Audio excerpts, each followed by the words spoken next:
Hello, and welcome to my presentation on innovation at NORP, where I'm going to go ahead and cover the benefits of shared value innovation on the environment. I'm Stephen Kaplan, and I'll be your presenter today. So let's go ahead and get started. So a little bit of background on the organization I work for and kind of my position, so you guys are all caught up.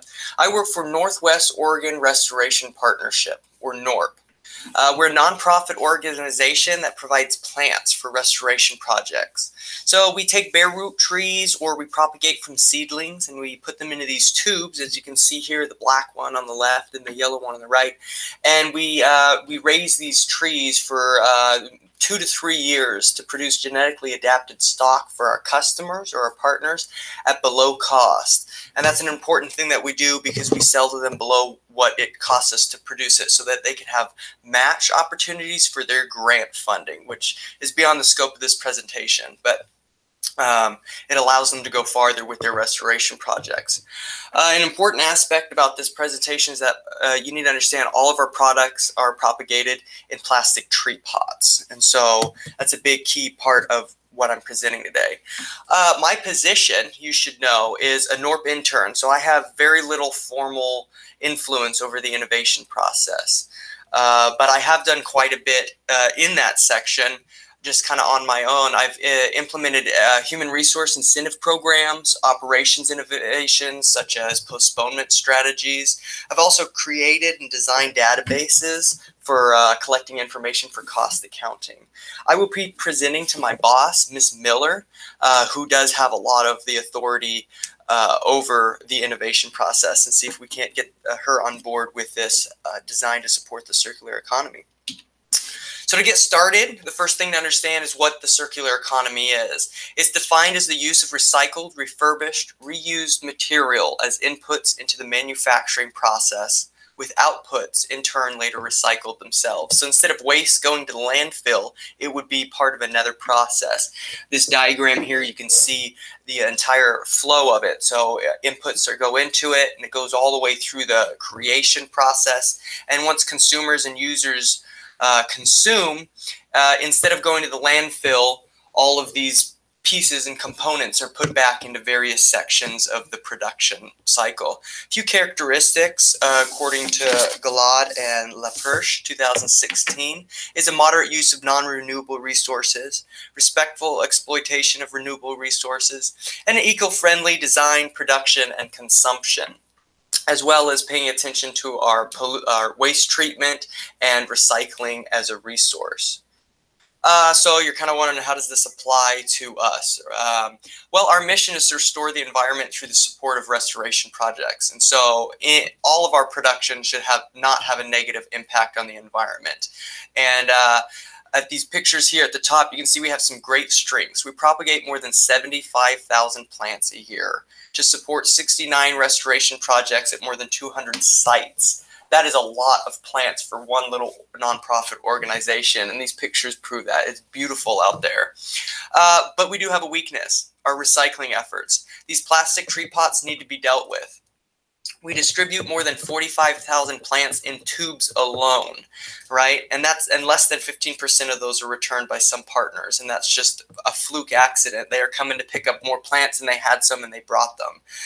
Many of them are broken, as you can see here in these pictures, and they end up in the trash. So we throw them away, and they end up in a landfill. And many more are unaccounted for. This is a field site you can see on the far right, and these tubes were used, and they were just left there to degrade over the course of who knows how long. So again, kind of wonder, well, what does this have to do with this presentation? Well, the proposal that I am proposing to support the circular economy is create a propagation database in order for us to track everything that we propagate. It allows us to know where all our tubes are going. So we'd start with propagating and recording it into a database, and then when we distribute these plants to partners, we record that.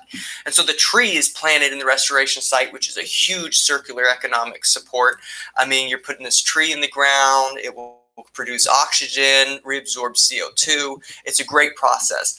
But the tree pots should then be returned to NORP, and we should design a system in order to support that. And so any reusable pots that we get would then go back into the circular production, that they would become used for propagating of future plants. Any broken pots, instead of thrown into the garbage, we would send up to Agilix for recycling into crude oil. And Agilix is a company in Portland that refines plastic material into crude oil. And we could create a major partnership with them. So to continue, you're kind of wondering, well, what's the benefits? Well, tubes range from 10 to 45 cents a piece, right? And if we just reabsorb 50% of the tubes, that would result in a $3,000 to $10,000 saving. And since we operate off of grant funding, that's very important.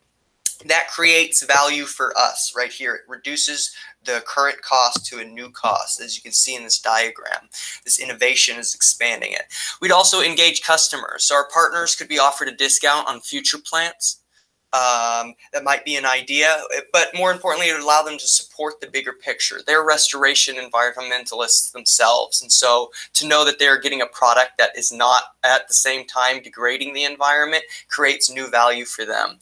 And finally, the business case for this is that it aligns our strategy and mission. It reduces the impact on the landfill and reduces pollution footprint. And that's innovation creating a new value right there. So real quick, I'd like to cover how. How would we go about this? And so these diagrams here are the design thinking overview and the service design thinking overview, so that you're a little bit aware of how this process would be implemented. We'd start off by exploring what is. We'd understand how the process takes place, the propagation, and how the partners use the product, and how would we get it returned. And we'd kind of map all of this stuff out. We'd explore how this process works. And then we'd start off with some creation. We'd brainstorm some ideas, maybe develop some concepts, and we'd go through some prototypes, and we'd speak with the customers, our partners, to see what supports them. You know, what do they need in order to be a part of this process? And finally, we'd get to implementation and reiterate a time or two before we fully implement, so that we have a great service and a great product before we even invested a ton of money into it. So we would start with the job map, and we'd use the voice of the customer. We'd define requirements, generate concepts, and then we'd compare these concepts with the Pew matrix. Finally, we'd prototype, refine, and then implement. So a little bit more background before I have to wrap this up. We'd start with the job map. So this allows us to map every step in the process. So we'd start with step one, which would be, recording propagation information.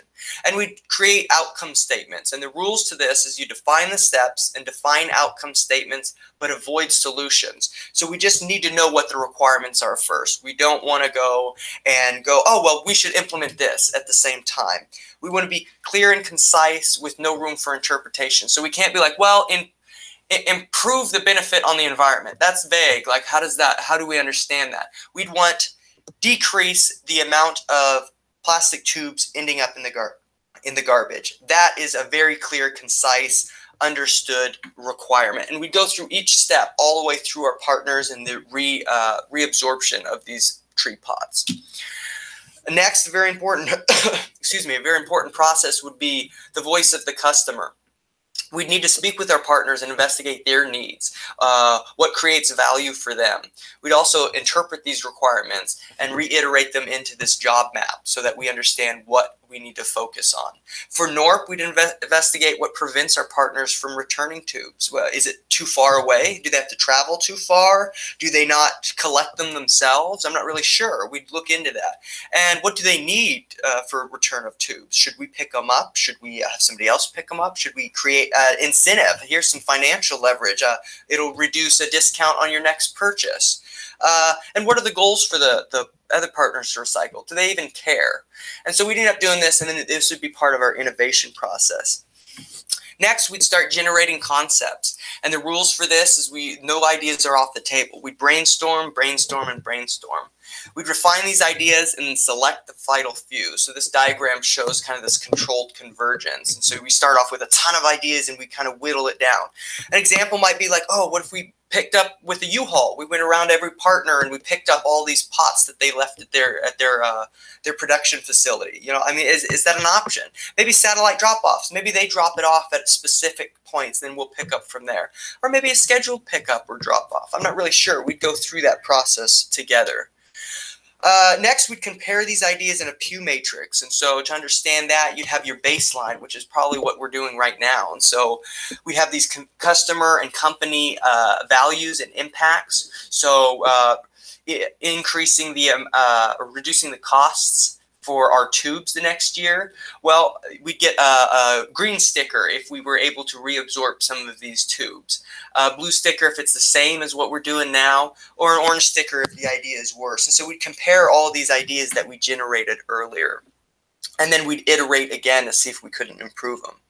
Finally, we'd prototype. So here's just a couple examples I threw together. You know, this might be what a database screen looks like, or an operations for propagating events. I'm not really sure. We'd go through this and we'd test it, and we'd get feedback from the users, the employees that would log this information, customers that would sign up for a pickup or a drop-off. And then we'd iterate that so we understand exactly what requirements we're fulfilling in order to support this idea, and in the future support the circular economy. So in conclusion, the circular economy requires waste to be inputs for other processes. NORP needs to fix the disposal of tree tubes. We can reduce the cost for NORP, increase value for customers, and reduce the impact on the environment by learning how to reabsorb this through some sort of process or service. And to do this, we would use a design thinking process. We job map, voice of the customer, create some ideas, and compare them with Pew matrix, and finally prototype. And if we could do this, we could reduce the impact on the landfill by reabsorbing tubes, reusing them, or recycling them into crude oil. Any questions?